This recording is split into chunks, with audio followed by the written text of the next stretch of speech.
It was at the Ohio State Courthouse on the 3rd day of June 2016 that Mitchell Madison was tried for 3 brutal murders. At one point, the murdered girl's father, Sherelda Terry, came out to testify during the sentencing phase of the trial when he lunged toward the killer.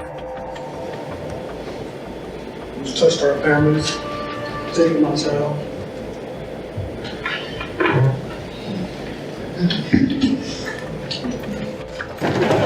The footage shows a man lunging at Mitchell Madison, who raped and murdered his daughter, abused the corpse, and then hid the body in a dumpster. During his testimony, Sherelda's father looked at the killer's face, and the killer just smiled and laughed. Mad despair and such cruel behavior on Madison's part drove him to such an act.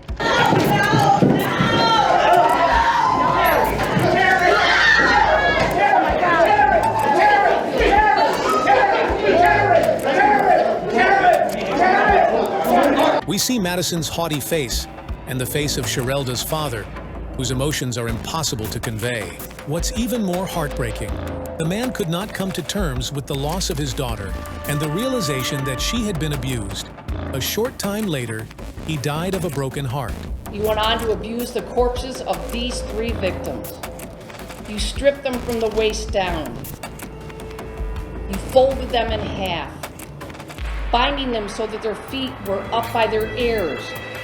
You wrapped them in multiple layers of trash bags. The murderer has been sentenced to death, but the sentence has not yet been carried out, and he is still alive, unlike the girl and her father.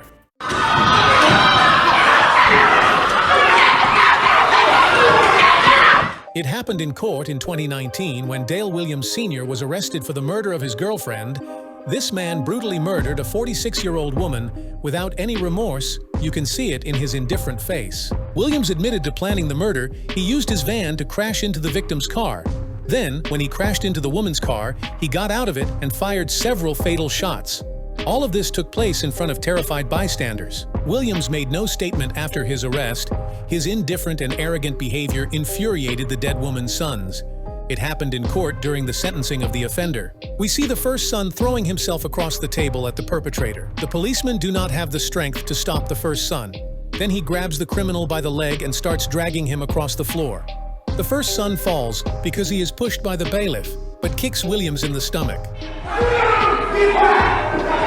The replay shows the second brother rushing to the aid of the older brother. The policeman manages to restrain him for a few seconds.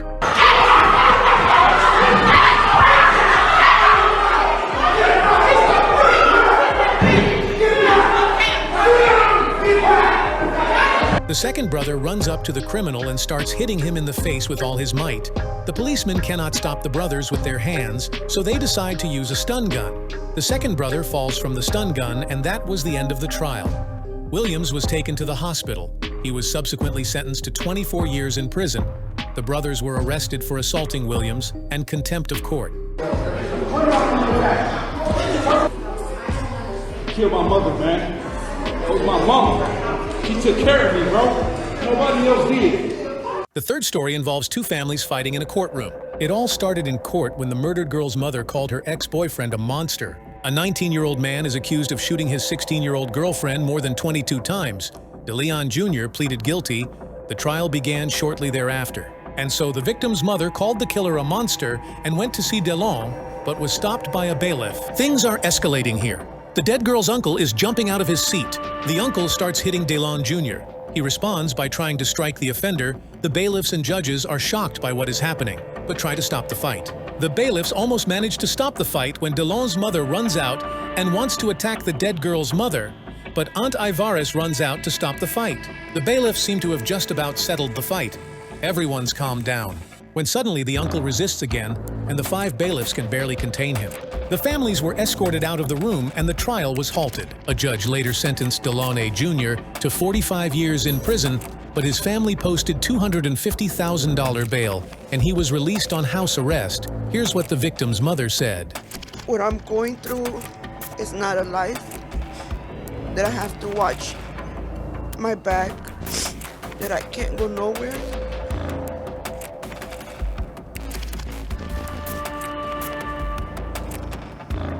We're scared.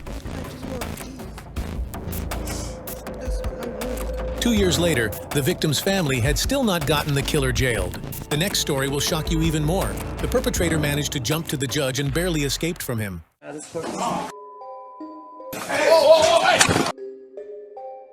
This story happened not too long ago, but do you know what really happened?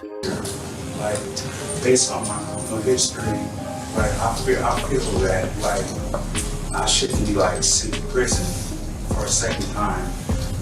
Have you looked at your criminal history? Have you looked at your criminal history? I actually just, I looked at it. When you lived it, I I suppose. just looked at it, yeah. Yeah. And, you know, 3 felonies, a gross, 9 misdemeanors, multiple DVs. This is footage from the trial of Deborah Redden. He's accused of assaulting a man with a deadly weapon, namely a baseball bat. Robberies. Attempt home invasion. The man pleaded guilty, but began to say that he should not be sent to prison, but should be given a second chance. But the judge didn't buy that cheap trick and said that Deobra would go to jail. Appreciate that, but I think it's time that he gets a taste of something else because I just can't with that history. In accordance with the laws of the state of Nevada, We see the frightened looks of the judge and her assistant, which means the perpetrator will pounce on the judge in a second. The perpetrator's behavior causes panic because no one was prepared for it or even able to stop him.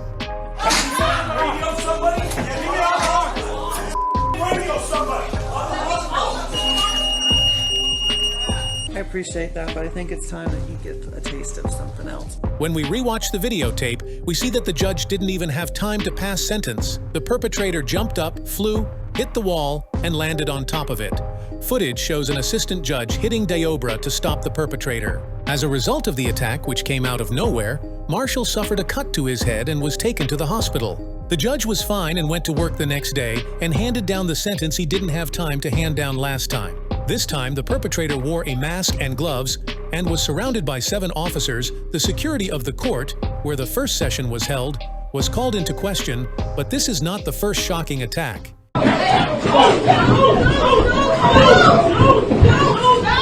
It happened in November 2022.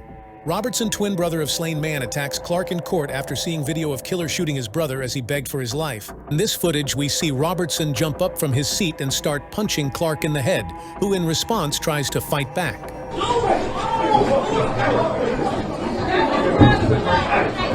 Police officers act quickly and break up the fight within seconds. Relatives from both families also get into fights.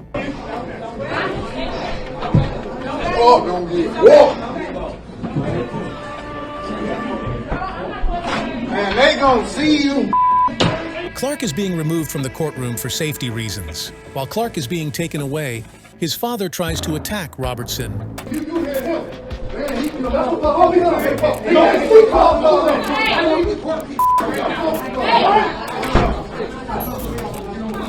The cops are finally stopping the Dawaka, and Robertson gets handcuffed for being too aggressive.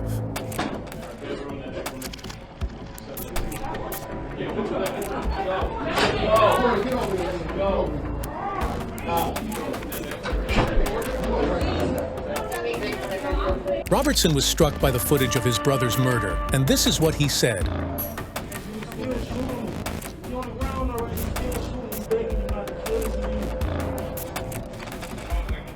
Clark was subsequently sentenced to 35 years in prison, and Robertson was charged with assault and contempt of court.